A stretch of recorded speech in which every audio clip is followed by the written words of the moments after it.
Hagerty is the world's largest provider of specialty insurance for enthusiast vehicles and supports keeping car culture alive through youth programs, the Historic Vehicle Association, the RPM Foundation, and more.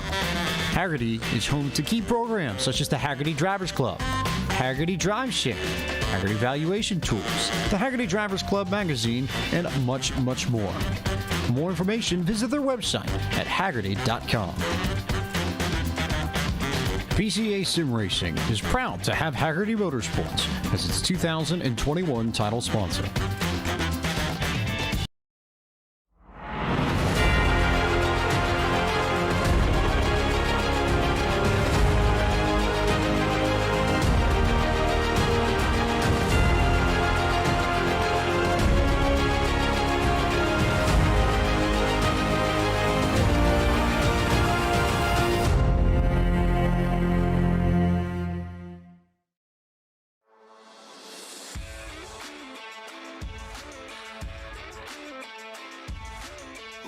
Last season's short sprint races may have changed the dynamic somewhat, but tonight we return to the traditional longer format. With a mix of both technical sections and long straights, Silverstone should be a revealing test as to who will have the upper hand. Let's find out who's quick as we get ready to watch round 1 of Season 7 in the PCA Sim Racing Series presented by Hagerty Motorsports. Hi, I'm Joe Peak, and with me in the booth tonight is DJ Clark. Taylor Burris and Rachel Whiteford are reporting from pit lane. And up in the producer's booth, we have Ryan Bauer, who's using cameras provided by Dougie Beard. As always, the PCA Sim Racing Series is brought to you by Hagerty. Since 1984, Hagerty has been the worldwide leader in collector car insurance. Everything they do is geared toward enabling and enhancing the experience of automotive enthusiasts and making sure that the vehicles we all love and the lifestyles that revolve around them don't just survive, but thrive well into the future. Services include the Hagerty Drivers Club, Drive Share by Hagerty, the shop, and much more to fuel car culture. Hagerty, let's drive together. We're going to drive together on Silverstone tonight. It's the older version, DJ, and, well, with these GT3 Porsches out here, how do you expect them to handle on a track like this, especially with some of those twistier sections? Well, Joe, they are going to have a little bit of their hands full. Remember, these Porsches are rear-wheel drive and rear-engined, so they're going to want to step out a little bit, and drivers are going to have to be especially careful going through corners like Copse and the Maggots, Beckett's, and Chapel sequence, as that's a little bit off throttle, and that rear end's going to want to slide around a little bit. Obviously, the change from the circuit that we're used to seeing is coming out of Club, Abbey, Farm Straight, Bridge, some of the names that we're not familiar to. That's going to be a slightly technical section, but the hardest corner, as always, that Lovefield and Brooklands back and forth. Look for a driver or two to maybe make a mistake there, but the biggest thing and the biggest place to make an overtake, probably going down into Vale or into Stowe. Those are some of the longest straights, and so it's going to be a real battle of the brakes as drivers get into there. No doubt about that. And the drivers will be setting the grid pretty soon here. We're in the midst of the qualifying session. And as I mentioned, we have Rachel Whiteford and Taylor Burris joining us. Rachel, down in pit lane, what are you expecting in terms of the qualifying and its importance? Do you feel like drivers really need to get that track position from the get-go, or will the long straights kind of allow them to do as they please? I think this is going to be something we've not seen for a couple of seasons now. We're going to see this longer format tonight, so 45 minutes for racing rather than a 30-minute sprint. That does mean that we are going to possibly see a pit stop in this, which means we will have some strategy, and that with more time, there'll be more time to make up places. So yes, as always, grid position is huge. Being close to the front gives you more opportunity. However, there will be a lot more racing, I think, in tonight's format, and with a very racy track. Yeah, the draft effect will be a huge part, and I think we'll see a lot more passing. So midfield forward is good. All right, so we'll see who can manage that. And we watch from onboard Craig Sutter here, seeing him with his VR in his rig, just working his way down the hangar straight. Taylor, you've been following this series pretty much since the beginning, so you know these drivers very well. Coming in today into the Challenge Series, says this is the first of 2 tonight. Who have you got your eye on? Who is looking pretty good? Well, there is a lot of returning favorites here in the challenge class. One of them, of course, has to be, of course, Craig Sutter, who's been a longtime competitor for the seasons in the PCA, currently sitting in 16th, so he's going to work his way up through the field. But the ones that we have to watch is Anker Bergson in car 248, starting in the 4th position. He has been a longtime competitor and has put on some stellar performances throughout his competition, even working his way to where he competes with some of the more professional drivers in the PCA throughout his career. You also have Kim Frick, who is sitting inside the top 3 right now, and Drew Kinney, former winners who've competed in PCA competition. So it's going to be a very star-studded group of lineups of drivers in the PCA Challenge class, and very exciting to watch. Yeah, Kim Frick certainly looking good, but, just topples and then goes right back into second place. My goodness. So the latest lap, the second qualifying lap for the 66, puts him back into P2. Krutzler into 3rd, and Wardle now demoted to 4th. So things are rapidly changing at this stage in the qualifying. Those 2 laps, DJ, I have to imagine that puts quite a bit of pressure to get it done right. Yeah, it really, really does, and especially puts pressure on that second lap, Joe. You know, the track temperature right now, only 68 degrees Fahrenheit, and so that means that I think on that first flying lap, you're probably going to be doing a little bit of warming up your tires. They're not going to be fully in yet, and so all that pressure going in on that second lap, the drivers are really going to feel it. Not a lot of room for error at all. Here's Wardle on screen right now. He's already finished his 2 laps, so he's done here for the qualifying, just getting a little bit of practice in. And James Hemmig is one of those that has yet to set a time, working his way out of the Maggots and Beckett sequence up to the ever important Hanger straight. And unfortunately, it looks like he's also finished his 2 laps. I'm just noticing both laps are gone, and yeah, now he is parking it here in the last minutes of this session. So he is not going to have a qualifying time. That certainly will make life difficult for him. 777 now on screen in the 20th spot. He's another one, Lopez, who has completed his qualifying. See if we've got anybody left that needs to set a time out there in these last couple minutes. And unfortunately, I think we have everybody on the board, DJ. So it's looking like from here on out, it's all about mentally prepping yourself. Yeah, that's exactly what some of these drivers are doing, just using the fading moments of qualifying to just get into a good rhythm around this circuit. Silverstone is an old school track, and as such, it's not a lot of the sort of point and squirt corners like we're used to seeing on some modern Formula One circuits. There is a real sense of rhythm, and that's what they're just trying to build right now. And Taylor, I know you've been hanging around James's pit stall. What's the news?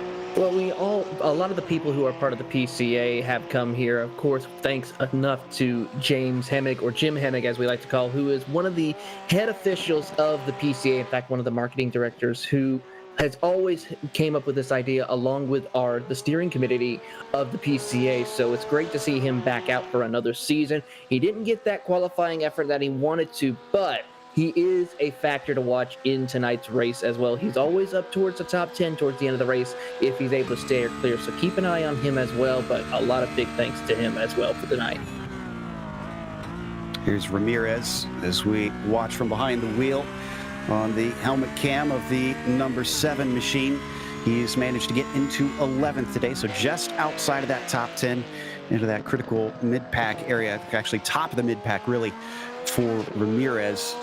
And can he move forward from there once we get to those pit stops here today? I think we've got about 45 seconds left. We already got a bit of a prediction from Taylor. Rachel, what about you? Who are you thinking might have some hot stuff underneath them? Well, I think it's clearly come from our top 5 today. It's going to be Kenny, Frick, Krutzia, or Waddle. Those guys are really in a hot position, but Trip Starkey could be an outsider. I think my money here could be, though, on a real outsider. Anker Bergerson has always shown incredible performance. I see him podiuming today. The winner? It's hard to pick in round 1. It's always tough, especially at the beginning of the season. to try and figure out who has taken that off season to really refresh themselves and find some pace out there. And of course, the qualifying now finished. We want to mention to you our sponsor of the Challenge Series, and that is Z1 Dashboard. With each new version of the Z1 Dashboard software, it gets better and more feature-rich, and version 2021.3 is no exception. The Z1 Designer lets you create your own custom dashboards for use with the Z1 Dashboard. So in addition to the almost 200 standard car dashes, track maps, standings, and specialty displays, you can add your own custom designs, placing the data where you want, exactly where you want it.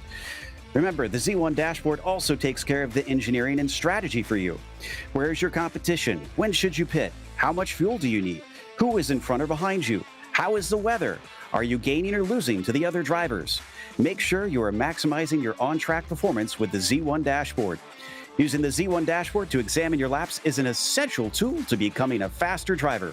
To find out more, visit z1dashboard.com. Big thanks to them for sponsoring this season of the PCA Challenge Series. And now we head into a warm-up for the drivers to prepare. How critical do you feel like this is, DJ, with this warm-up? You've got the qualifying down. You know where you're going to start. Does it change anything for you if you're in that cockpit, or is this just some extra practice time? Well, it's a little bit of both, Joe. I think for one, it is a little bit of that extra practice time as we see some smoke up there ahead of Kurt Sutter, David Kaufman now that we ride on board with. But I do think it's some good extra practice time. It's also a time for just a little bit of a mental reset. As you said, only 2 laps there out there during that qualifying session. There's a lot of pressure, and what you can do now as a driver is just relax a minute, go turn some laps, go get yourself back into the mentality of calmness. You don't want to be starting this race already seeing red. You want to get your heart rate down and just be ready.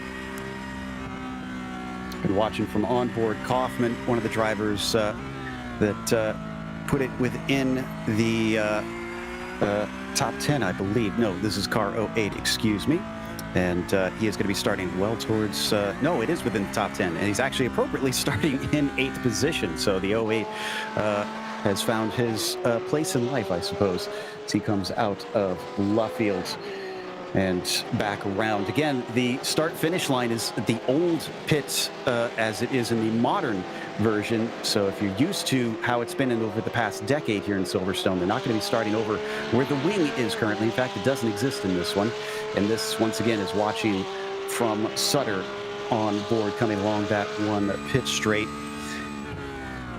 Again, it is early in the morning here, so we heard DJ talking about the cool conditions for the drivers, trying to make sure things get up to temperature out there as they get started.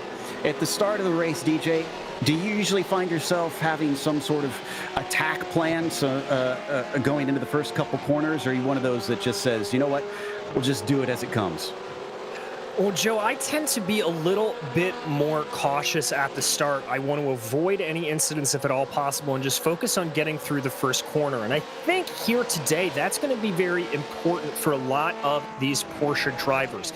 Copse is a very, very fast corner, and it leads immediately into that Maggots-Beckett's complex, and it's very difficult to go too wide there. I think if a driver is aggressive enough and confident enough, they may be able to get something done, but at the same time, I would be very, very wary of all of that, especially as we said, and as you just mentioned, cool track temperatures out there. Those tires are not going to be up to par by the time you get to Maggots and Beckett's, and if you go too aggressive through there, it may not end well for you.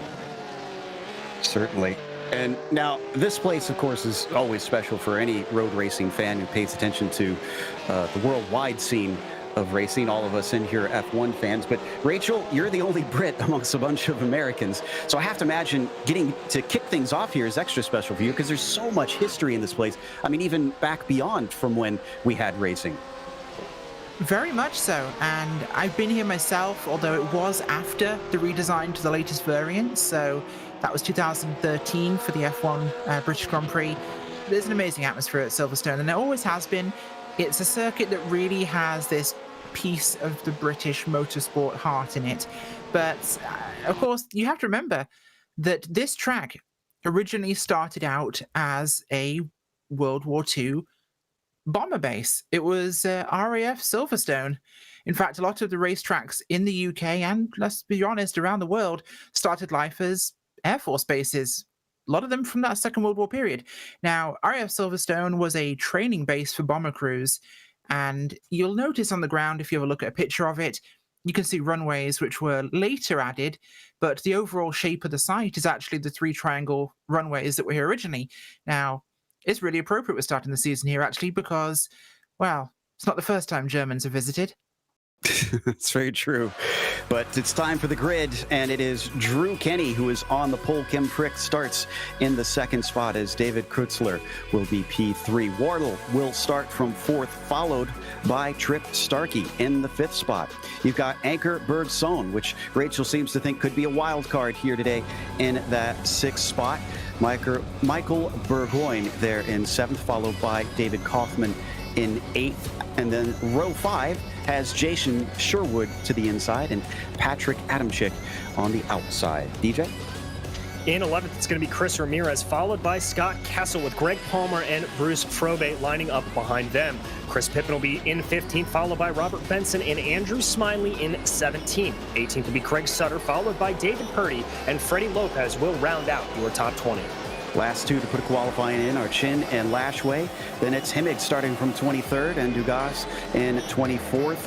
Rogers starts P25, followed by Garcia, Ubeta, Isle, and Bradley, rounding out your 29-car field, which is getting ready to take the green. And up at the front of it, it is going to be Drew Kenny who leads the way once that Porsche pace car peels off. There it goes into the old pit lane. We're getting ready to go green for the first round of Series 7 here in the Porsche Club of America's Sim Racing Series. And it is a good start for Kenny. Looks like Krutzler is going to be able to get up the inside of Frick as they come up to the first corner. Tries to outbrake him, but Kim starts to come back around using that momentum well. A little bit of a blink there from the 74, and I'm not seeing much of a problem in the back. We are clean. We are indeed a little bit of door banging there from about 10th position on back, but everybody getting through cleanly there. Oh, a little bit of a car off into the grass, but able to collect it as they make their way through maggots for the first time. Here comes Drew Kenny, though, putting down a monstrous pace, already a second ahead of his rivals. About 1 second between himself and the 66. Krutzler still holding on, along with Starkey back there. In fact, you start to get a little bit of a train as they end the hangar straight for the first time, looking to see if we have any attacks a little farther in the back. And no, it's very immediately single file amongst our drivers. So very patient here for our Challenger Series. Everybody being very collected. I'm seeing a little bit of a battle between Ramirez and Sherwood. There we see as we ride on board with Chris Ramirez trying to get a little bit of move to the outside there of Sherwood, but Sherwood able to get the power down off of Club, and they start to head now towards Abbey. Braking hard into that chicane. Burgoyne's going to hold back Sherwood, and Ramirez can't do much as well. Bit of a train forming behind them. Looks like Kessel in there, Pippen, Palmer, Adamczyk, Kaufman, Froebi, and Benson all the way down into P16. Ooh, and that was a bit of a run wide there for Sherwood, I believe, trying to get it in. This is going to be a side-by-side battle going down into Luffield. Ooh, holding it on around the outside is Ramirez. Can he make it work? No, he can't. A very stout defense there for Jason Sherwood. And Kessel's into the pits. I'm not sure why, but the 48 is heading towards Rachel. We'll see if she can get some information on what's going on with him. We right now ride with Sutter. This is Sutter back in 19th position right now. Looks like we've got a zone violation. I think that's what we're hearing. Yeah, and I believe Taylor has some more information on that for our new viewers. Yes, so the orange zone is a certain area on the track where there should be no aggressive or over-aggressive driving. That means if you make contact with another car, where that car goes off or goes around, that driver who caused the incident in the orange zone will require to have to suffer a drive-through penalty on the track. So these drivers are going to have to suffer through that and then get back on the track. But that is for the opening lap only. Usually after that, when things start to calm down, we will then see drivers start to be able to race a little harder. But right now, it's that opening lap. They're taking care of their equipment and being very careful. And Freddie Lopez almost didn't take care of his equipment. Don't need to go back to it, but the 777 spun off in the Maggots-Beckett sequence. He gets back running in 26th in the meantime. But Kenny's starting to be chased down, DJ. It looks like Frick is really putting the pressure on. It's down to half a second. Indeed, Frick really putting some good times down there. Really on this lap, that opening lap for them, about 0.5 of a second off for Frick, but now he's able to gain it back. Look at that close in, under braking, going into Brooklands. Now let's watch the exit lines here through Luffield and see what it is. It's very similar lines. It's not like running an open wheel car around here where you've got to really worry about the massive amount of aero displacement coming off the back of these cars. There is some downforce generated in these GT3s, but it's not quite to the level that you're not able to get the car turned. Rachel, sounds like you got a story. What's up? Yeah, I do. So the incidents we had there, just to kind of touch on them briefly, the reasons for those two black flags, those orange zone, violations, meaning that there was a contact made by that driver during that first lap segment. Now we had the first one, which was contact from the 48 into the 44, which was at the very first corner, Greg Palmer. And we had also had Hemming, who made contact with, I believe that would be the one.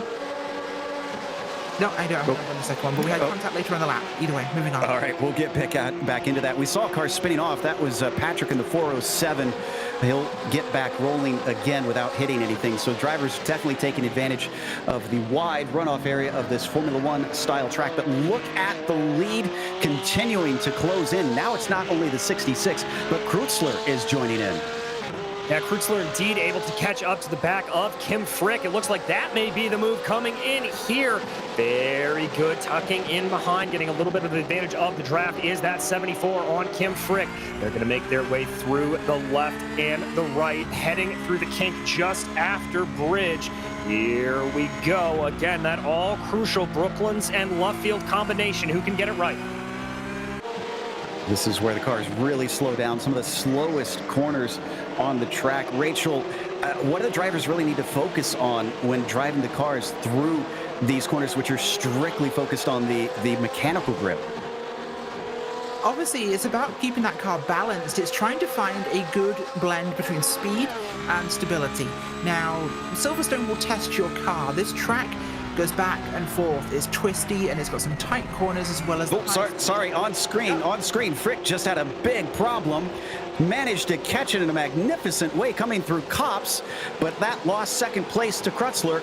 So it looks like the 74 is able to pick it up after snatching up a mistake from the 66. Yeah, good heads-up play there from David Kreutzler, and now you can see Frick really trying to attack the back of that 74, but he's got to watch his rear-view mirrors as well. That's Trip Starkey in that teal and black plaid machine starting to try to close in on the back. So all of these battles up here, Joe, have really allowed for these front couple to just close in on one another. So look at how much Kim wants that spot back. He's already gotten to the bumper of that number 74, but he's been blinking quite a bit. And they break down into Vale. Sorry for interrupting there, Rachel. You were talking about the mechanical grip of the cars?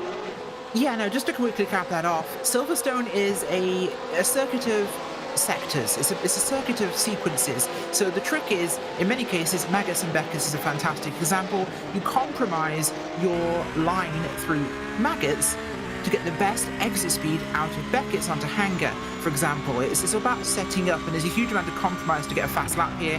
You're going to have a way tighter exit from Maggots, which gives you the best, fastest run through Beckett's. So this happens across the track. There are multiple segments like that, and it's about knowing where to compromise to get that huge boost to big straights. Oh, I think we had another incident. Oh, and it's getting multiple cars involved. This is around P22. Ubeta is involved, Lashway and Lopez. I think they're able to get going. I'm not sure if there was any contact involved. Not sure either, but we're going to keep our eyes squarely focused as we ride on board with Trip Starkey here. You can see that battle with Frick and Kreutzler up ahead. There looks like that may be a little bit of slower cars getting in the way, some lap traffic that could cause a little bit of a wrench in this battle. Yeah, that's Himmick after his black flag. He had a little bit of back and forth with the stewards on that one. Oh, and nearly getting to the side, and he is getting into the side. Kreutzler is unfortunately going to spin and take out two cars with him. Oh my goodness, here comes Bergson, and Anker is going to capitalize in a big way, jumping from 5th to 2nd. Absolutely incredible heads up there from Anker Bergson as he was able to get through. We're going to check out this replay. As you said, I think this was Krutzler just getting a little bit held up by Himke in front. There you see a little bit of a break there, a slight contact incidental there between those two drivers. Almost able to catch it was David Krutzler, but all three of those leaders caught out, and now they're going to have a lot of work to do catching back. Well, not only was this great for Anker Bergson, it looks like Drew Kenny has a gap of about 6 seconds on anybody. So now it's an open goal for the 19 unless anybody's got some pace on him. Here's a pass attempt from Patrick Adamczyk. Yeah, trying to dive down to the inside there, but not quite able to make it work. The Canadian trying to see what he can do to get around. I believe that's Frobe in front of him. There he is, you can see. Lost a little bit of time. Riding now on the roof, looking back over the rear wing. Here coming into that final technical section down into Priory. Ooh, they might get a spot here because Kim Frick is off again. What has happened to the 66? I think there may be a little bit of damage to that 66, unfortunately. I'm trying to look around the car. Sometimes you just get a weird little knock on it and you can get it. But yeah, there you can see just losing all kinds of ground coming out of there. And there, he's coming into the pits. Kim Frick down onto the lane after starting this lap in 2nd place, if not 3rd. Yeah, I believe it was started in 2nd place because the pass was made there into Copse. And, well, hopefully the early stop will allow him to maybe get back into things as Trip Starkey up into P3, trying to see if he can chase down Anker Bergson. Doing a pretty good job of keeping up to the back of that 248 right now. There you can see Drew Kenny still up the ways, about 6 seconds there. So a big, big gap for your leader. That's some lap traffic in the middle. I think Kim Frick has been in and out. Let's head to Rachel. Rachel, did you see anything significant in there on that pit stop? No, regular stop. I think he got the car repaired and he just went for his actual regular stop at this point here. So he's going to flip this one on his head and make this a backwards strategy. That was Ramirez we saw on screen. We were riding on board when Chris had spun off the track. He's back running, falls to 10th from that one. In the meantime, we continue to watch the bright blue and white Trip Starkey, number 22, just sitting behind Anker Bergson. And that is James Hemmig just in front of them. We were mentioning him earlier. He's a lapped car, and the blue flags are informational, but I'm sure they'd like him to pull out of the way at some point. Indeed, I'm sure they would, although I think Trip Starkey's probably a little bit happy that he is there as he's going to take a little bit of focus away from Anker Bergson. And even if he's not necessarily slowing him down through some of the corners, just the fact that he's going to have to keep his eyes up there, however concentrated a driver Anker is. Whoa! Starkey very late onto the biters. They are going into Beckett's as they work their way out of Chapel now. That unfortunately did check up Starkey a little bit. He's not quite going to be able to get the move done, I think. Still holding on to him. And Taylor Anker only been out there in the sim racing world for 2 years, but you wouldn't know it by the way he's racing. Yeah, he's been racing in the PCA for about a year now and has had phenomenal speed. Of course, the reason why he drives car 248 was his birthday was back in February 1948. But even though that 2 years of experience in sim racing and the year of racing in the PCA, with the help from the EDE, which is PCA's driver educational development program, along with just the preparation that he comes in and week out for this series, he's always been a front-running competitor inside the top 5. As for Trip Starkey, of course, even though he says from the Rocky Mountain region, he does come from also Alabama. In fact, the next round that we head to at Barber is his home track, so he's looking forward to heading there. But a strong competitor, Trip Starkey has made some very big gains since racing in the PCA last year. Barber's one of my favorites as well, and that was a favorite pass of mine here so far in this race as Trip Starkey pulled a beautiful over-under on the 248. So great job to get himself now up into 2nd place after starting this in 5th. He's got 7.5 seconds to make up on the leader. Yes, he does, but we're going to jump back here and check out a little bit of a mini battle we've got going on. A train forming between Michael Burgoyne, Jason Sherwood, Greg Palmer, and that's the three of them that you see on your screen. Jason Sherwood there in that Martini liveried machine trying to chase down. Now, they're not going to be really close enough here to get any full overtaking moves done, but they are certainly going to be able to apply pressure to one another and see if they can maybe force an error or two. Getting awful close to that 0-2-1. Michael Burgoyne got to be watching the mirrors at this point. Looks like he won't give too much of a slipstream to the 20. So from here, it'll just be trying to maximize into the braking zone for Jason Sherwood, and he does just that. He closes in by a few car lengths as they woe it up. We're going to jump back here to Froby, and this is that we look out the back of him right now. Froby riding around in 12th position. That's Patrick Adamczyk there behind him. We will jump on board his car, so you can see trying to catch him in, but not really able to close that gap too much. He's going to be a little bit happy, though, that Froby looks like he's being held up by some lap traffic. Ooh, little bit of a spin of the tires there for Lopez coming off the corner, but he handles it extremely well. He starts to pull away from Froby as they exit club. And I think that Adamczyk is the one that's going to be having a better opportunity here pretty soon, unless we get a mistake. Oh, from both of them. Lopez goes wide, but Froby goes wider, and there goes 12th position. Oi, oi, oi. That's exactly that mental head game like we were talking about. The battle there of minds trying to force somebody else into a mistake. And this is another good battle that we're seeing here. That's that one we were checking in on earlier. That is Sherwood trying to hold off Greg Palmer. Palmer very close, Burgoyne, and that is once again James Hemmig just in front of him. They enter the Maggots and Beckett sequence. James Hemmig currently running in the 23rd position. He's just trying to collect some positions at this point and see what kind of points he can rack up here in this first race. Great exit coming from Greg Palmer. Sherwood doesn't look like he has much of an answer. He's going to go defensive anyways, DJ. He's going to try to hold that inside line, and that was really all set up by a narrow entry into Maggots and later on to the brakes, as we've seen Sherwood do time and time again. Jason there able to move his way up into 6th position. Going to set his sights now on Michael Burgoyne. Now this is the battle for P2. Remember, Trip Starkey able to get by Anchor Bergzone a little bit ago, but Bergzone not exactly fading off into the distance. That's only about 9/10 up the road right now, which is exactly what Anchor Bergzone needs, just to try and keep them within range, just in case they have a chance to try and leapfrog in the pit stops.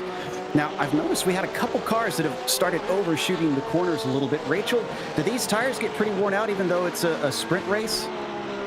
They can somewhat, yes. Now, Silverstone actually has a tendency to be a very abrasive circuit, especially this older layout. This is a lot more unforgiving on the tires, and of course, the time I was actually at Silverstone in 2013, we had Tiregate, the one where every tire on these cars went pop, and that's just the curbs. This place is it's a rough surface, and it always has been. It's the sort of track that will really test a car and a tire manufacturer.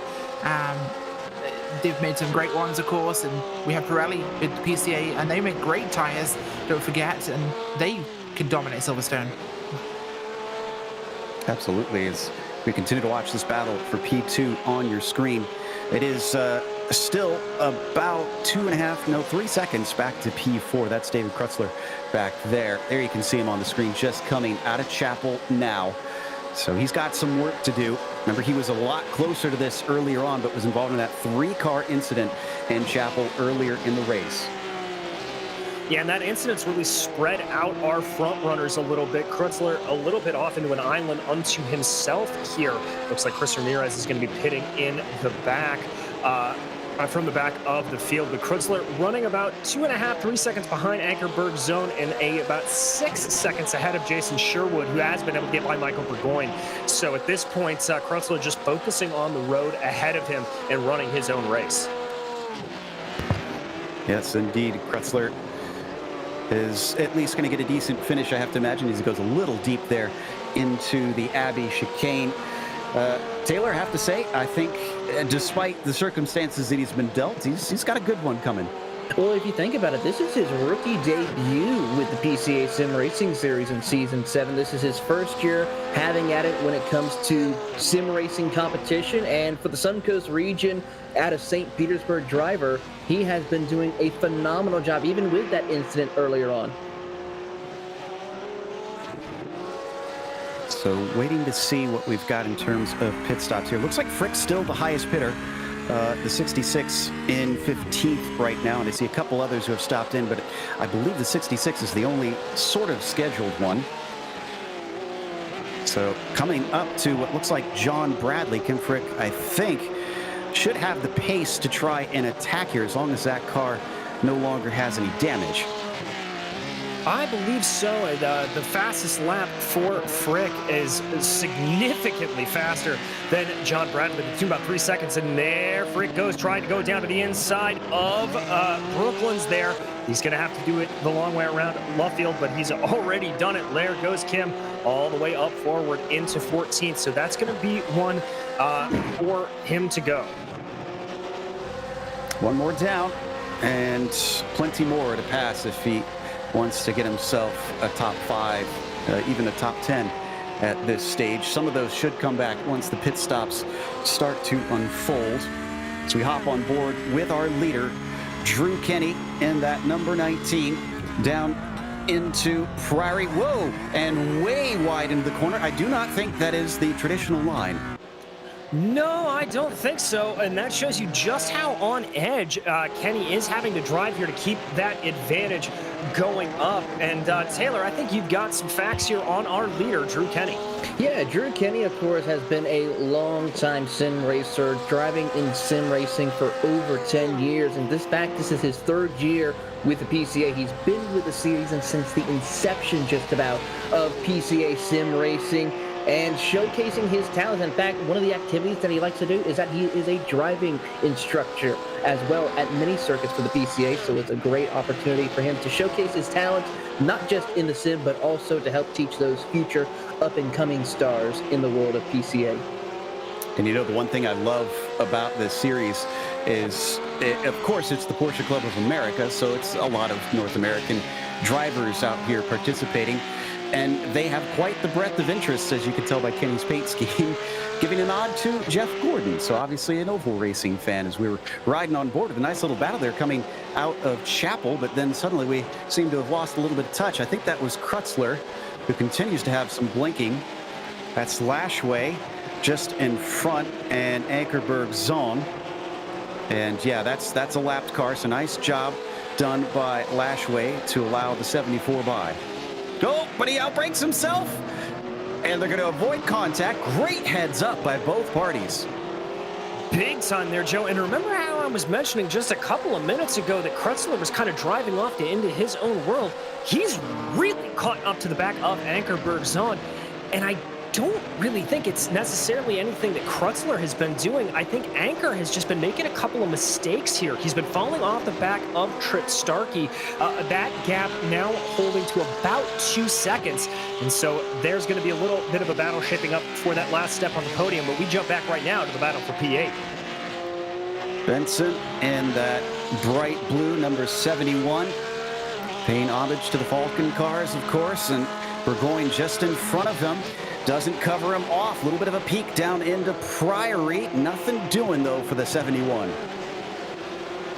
No, nothing doing indeed, but that 71's going to try to keep up the attack. You can see a little bit more speed. I thought he may have had a look around the outside going into Luffield as now they slide into Brooklands. That's going to be Burgoyne trying to get a wider line, carry more momentum, get it as best as possible. And there you can see the gap that he was able to get a little bit over Benson. That was a good move. Now behind them, that is David Kaufman that may be looking to have a little bit of an attack.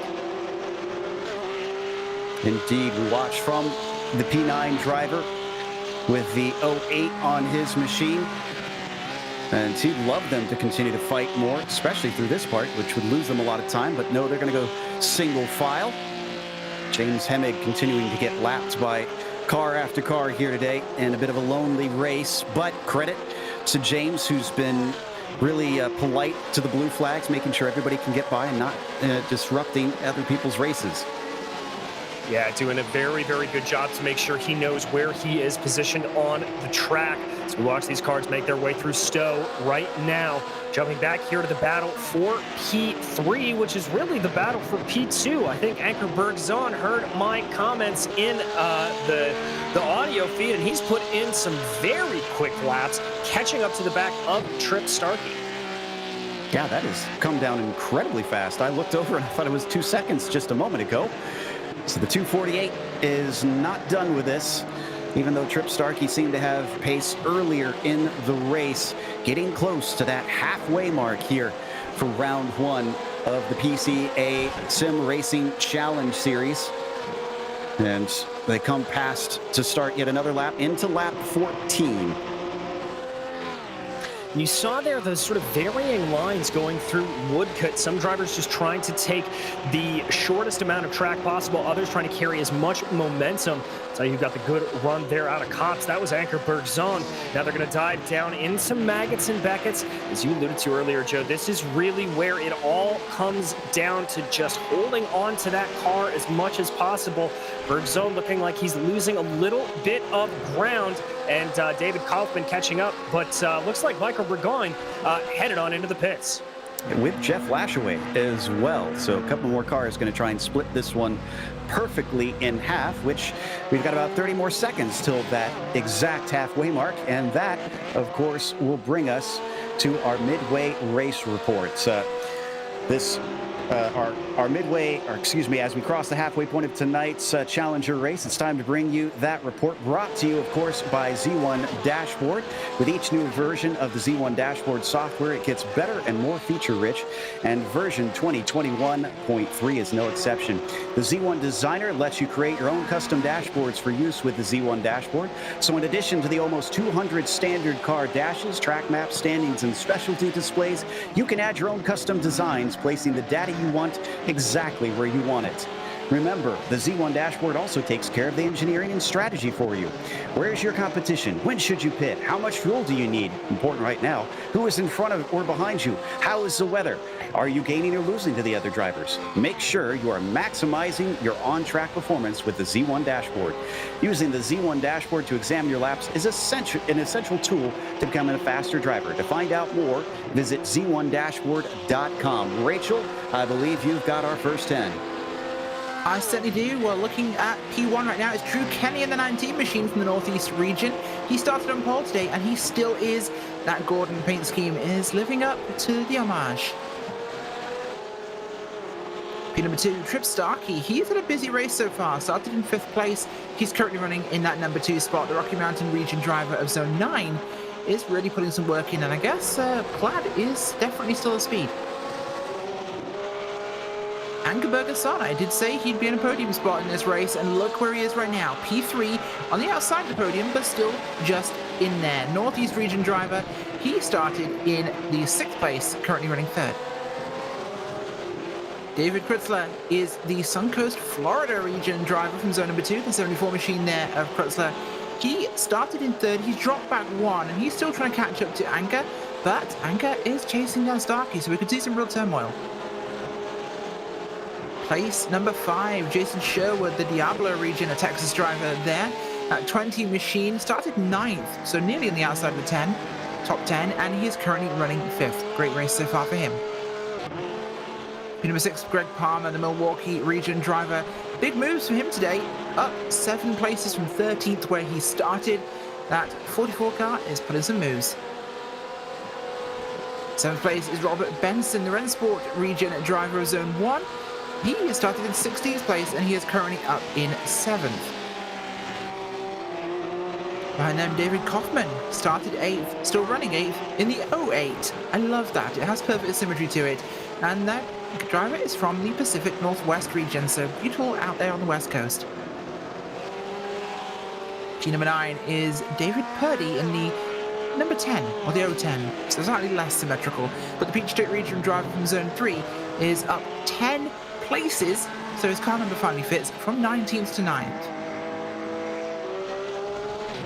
Then we have P number 10 is Kim Frick.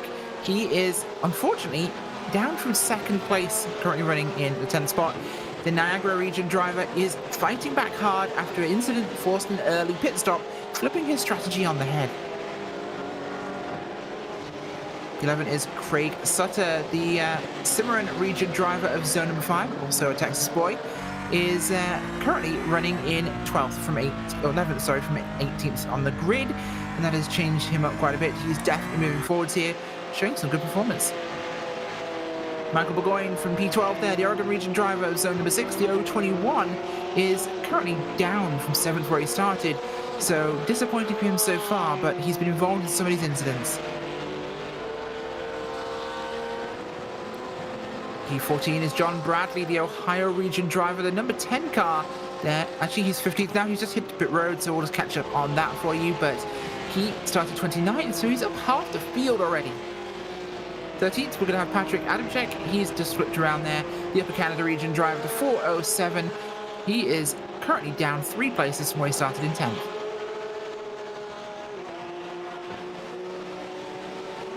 And that's Bruce Freoby there. We mentioned him earlier. He is currently exactly where he started in 14th. The Red River driver in the 130 had a last lap of 1 minute 49.644, so not his fastest, but it's been pretty close. And there we go there. We mentioned John Bradley a moment ago, 15th place, so we're on sequence. Taylor, take it away.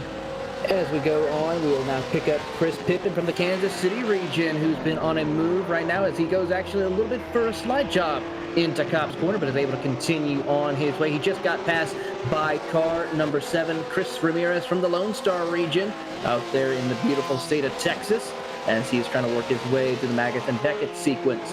We'll go a little further back to P17 to Daniel Dugas in the Hill Country region, zone number 5, in the original Porsche liveries that we will be seeing a lot of out on the race circuit. 18th, of course, we'll pick up John Bradley again from the Ohio Valley region. 19th in car 986 will be Jim Hemmick from the Chesapeake region. So having a strong performance after having some early troubles, is recovering nicely after starting in 23rd. Rounding out your top 20 will be Andrew Smiley from the Connecticut Valley region, zone 1, having a nice run with a little bit of a smile on that Porsche livery, as we see on the Porsche logo on the side as he works his way through Cops Corner. 21st will be Gordon Waddell from the Gulf Coast region, having a strong run early on. He started 4th, but is needing to make some decent recovery after some early incidents out there in car number 8.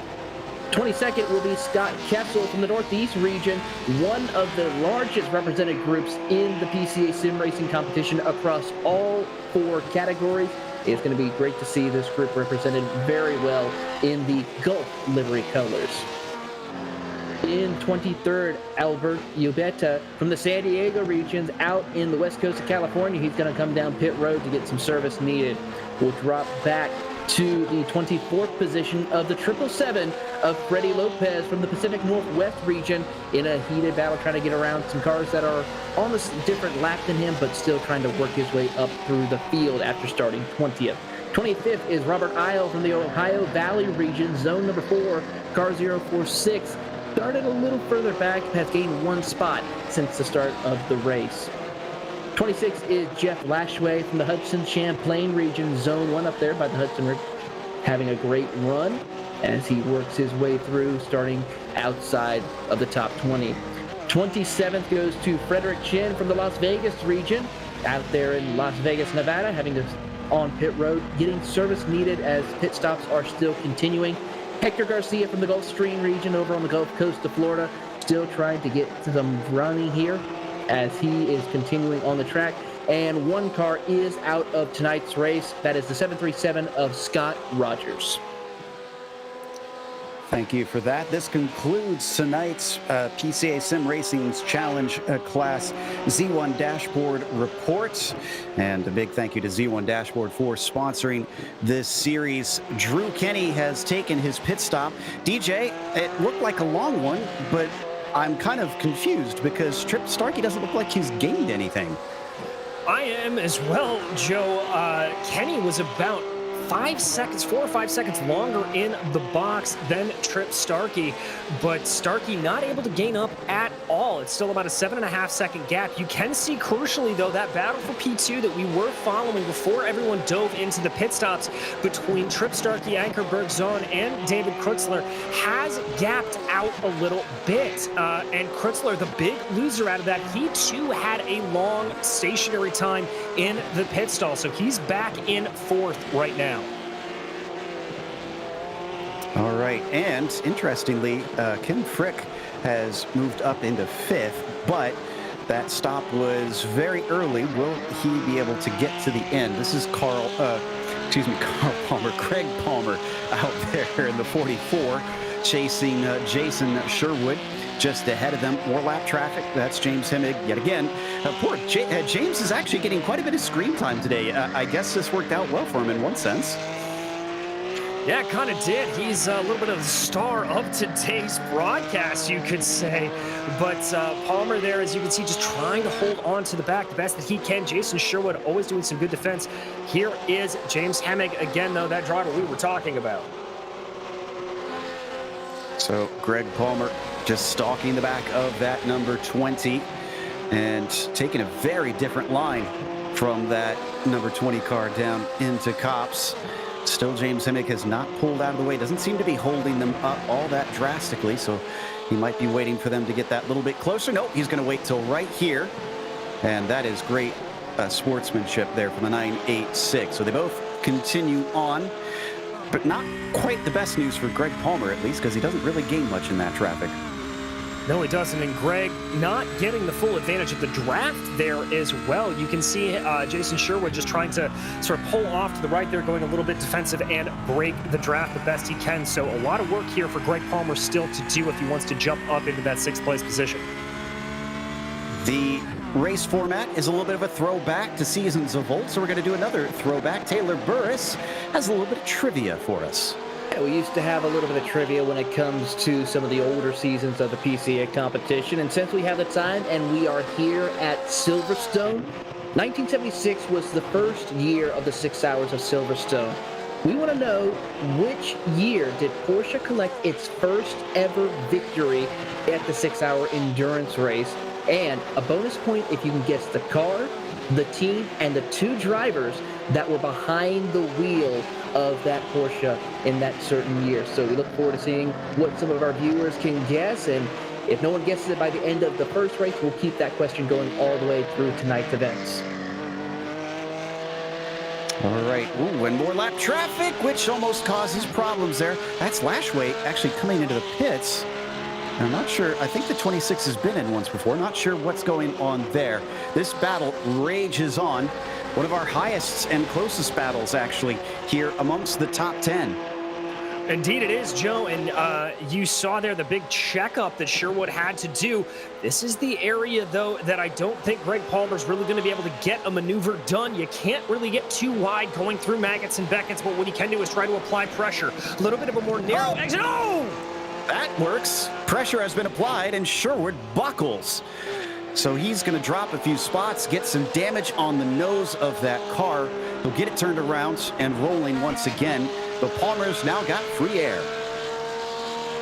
Does indeed. We're going to check back in, though, on that battle for the podium positions. Ankerberg Zone, who we ride along board with here, trying to chase in on Zach Stark. He's been able to pull that in a little bit.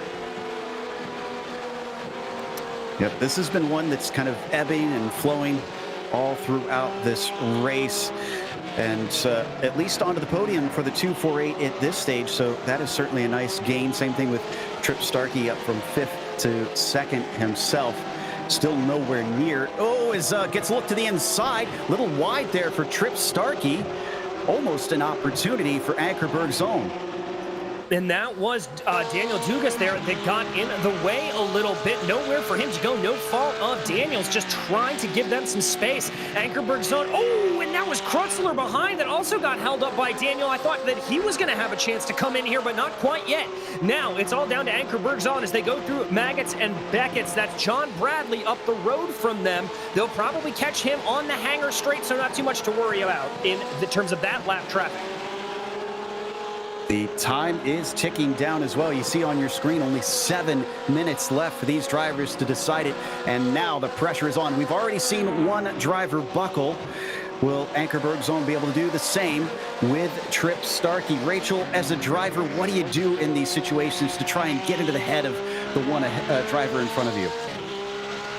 It's about placing constant pressure on them. It's about looking at corners you may actually have no intention of passing at because you want to get inside their head. You want to make them think, where do I have to be defensive? And if you can make them think they need to be defensive everywhere, they're going to slip up and lose time and position, and they will give you that doorway. So it's just about being well-timed here and just playing the opposites game. It's making them think you're going to go for something you're not, which can set you up for that move you want. See, we've been getting some answers in the chat about the trivia question. Taylor, has anybody nailed it yet?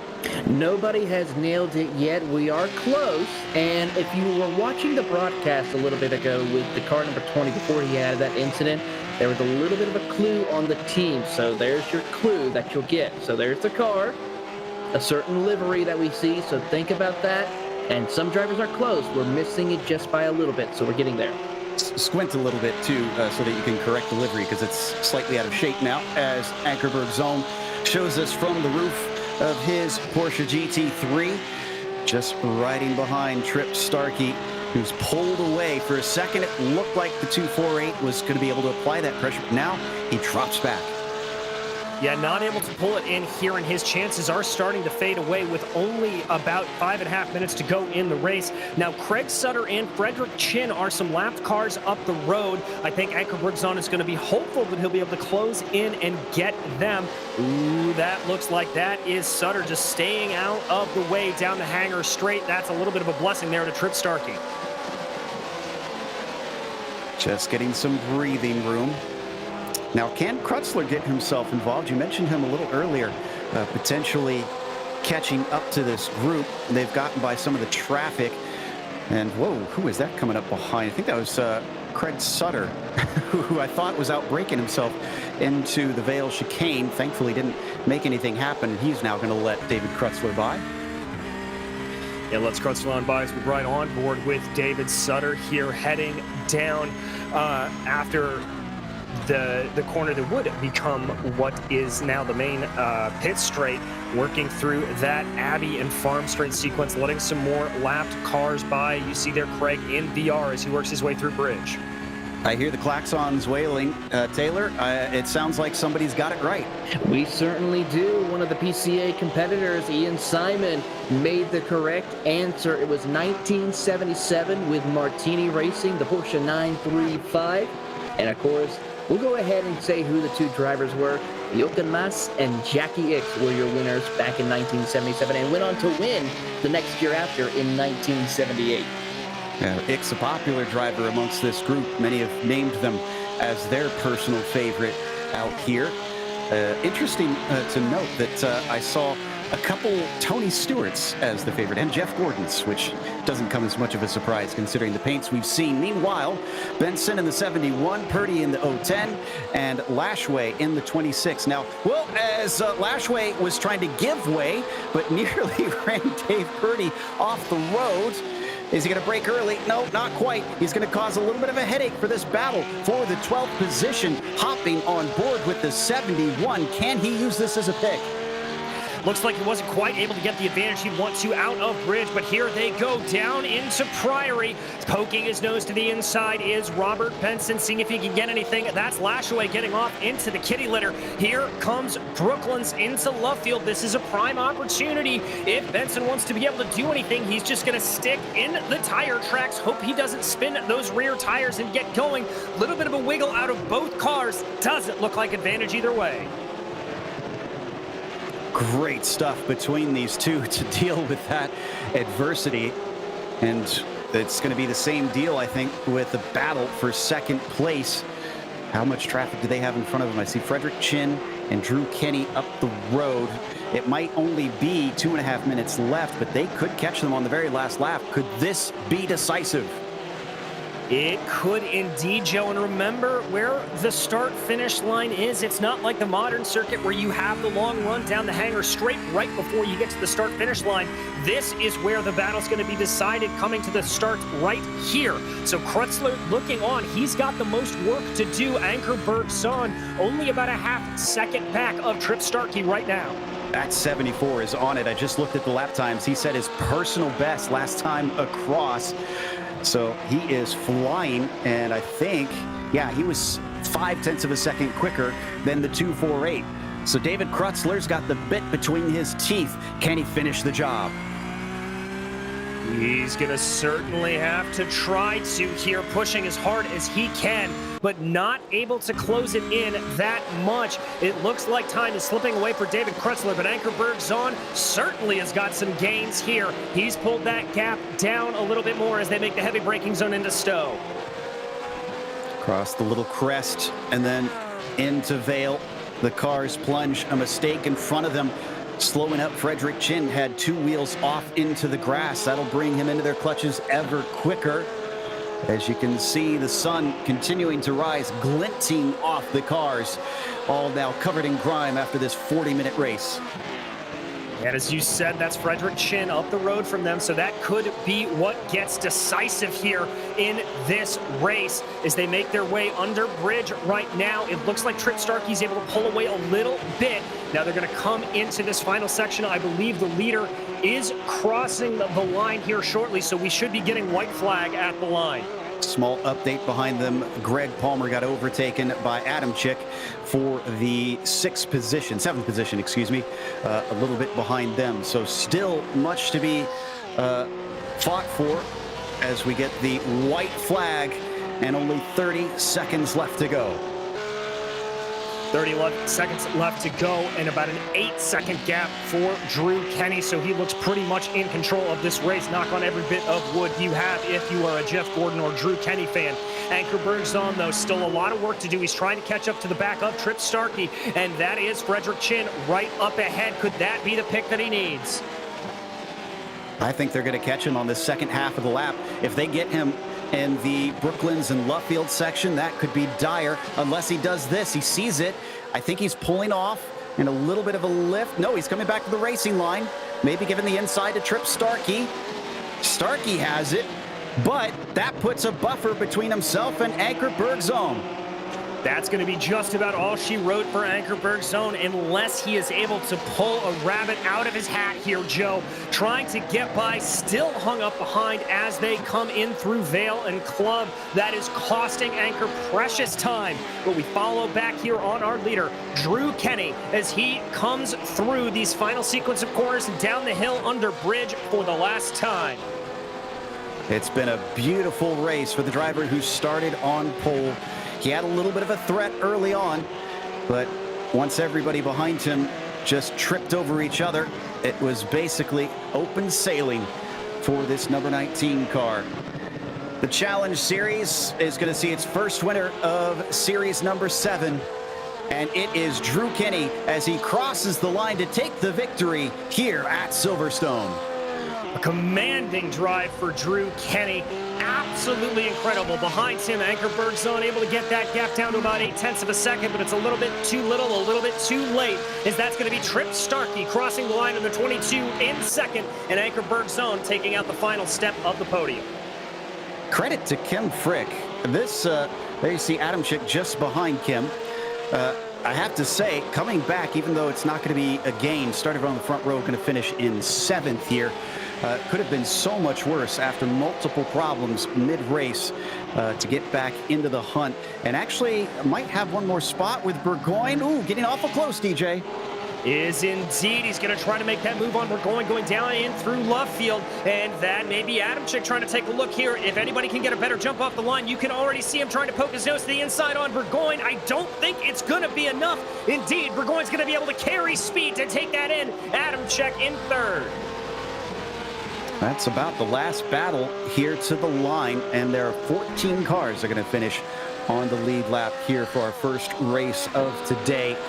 Chris Ramirez is going to be the last of those in the 7 machine there you see on screen. What a race this has been. And for Drew Kenny, it's certainly one I'm sure he will cherish, knowing that he controlled that from start to finish. Indeed, Drew Kenny, the drive here, absolutely remarkable. We joked about trying to bring some pride to that Rainbow Warrior machine, and he's certainly done it today, Joe. Absolutely. And I believe that takes us to our results for today. Drew Kenny, your winner over Trip Starkey, up from 5th spot as Ankerberg's Zone. Boy, I think I won't be questioning Rachel here, because that was a great call, up to 3rd from 6th. David Krutzler in 4th was followed by David Kaufman rounding out your top 5. Then you've got Michael Burgoyne in the 6th position. Kim Frick having a bad day, recovering to 7th, making the best of an unfortunate situation. Patrick Adamczyk finishing 8th, was followed by Jason Sherwood finishing exactly where he started, and Greg Palmer rounding out your top 10. In 11th, it was Bruce Friobi, followed by David Purdy and Robert Benson. That was a pretty tight battle there that we saw for a little while. Chris Ramirez was 14th and the last driver on your lead lap. Chris Pippen was 15th, followed by John Bradley and Daniel Dugas in 17th. Craig Sutter was 18th, followed by Andrew Smiley, the first driver to finish 2 laps down, as was James Hennig, who rounded out your top 20. 21st goes to Scott Kessel as Albert Dubeta winds up in P22. Gordon Wardle will be 23rd today after starting from 4th. That one's going to sting as Frederick Chin finishes P24, Jeff Lashway 25th, and Freddie Lopez in P26. And then it's Isle, Garcia, and Rogers rounding out your 29-car field here today. And I believe it looks like we're going to be talking to Ankerberg's Zone, our 3rd place finisher, with a great climb up the order. Helped a little bit, of course, by something of an incident. But Anker, I have to say, you got to feel proud of that one. You kind of picked up the pieces when others around you tripped up, and you can't complain about that. No, you certainly can't. So as you saw that unfold, what was going through your head? Were you worried about getting involved in that at all, or was it a pretty clear shot through?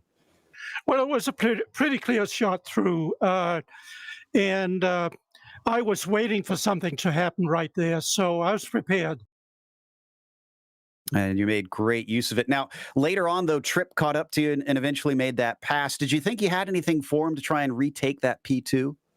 Not really. He had great pace, and I didn't have enough pace to get around him, and I didn't want to take both of us out. That's totally understandable, and especially considering your gains, just wanted to solidify that. Is there anybody that helped make this podium happen for you? Any shout-outs you got? Oh, absolutely. The instructors have been fantastic. The track walks and the EDEs that we run are incredibly helpful.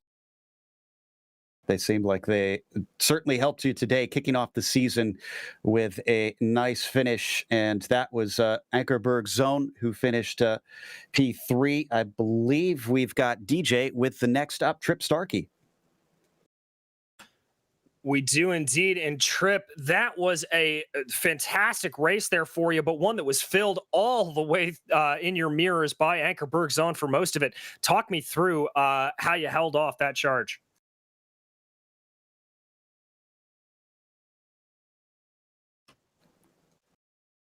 Looks like we might have a few microphone problems here with Tripp. We're going to see if we can get that sorted out.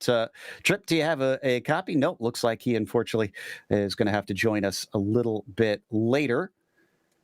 And checking to see if we have anybody else to go to here in our interviews, as we'd love to talk to Drew Kenny. So not sure that we've got Drew at the ready here, unfortunately. And I'm checking to see if we need to head off to the next race, which should be starting pretty shortly here. Looks like we are going to head off to the next race, which is, of course, the Sport class presented by Pirelli. So definitely stick around.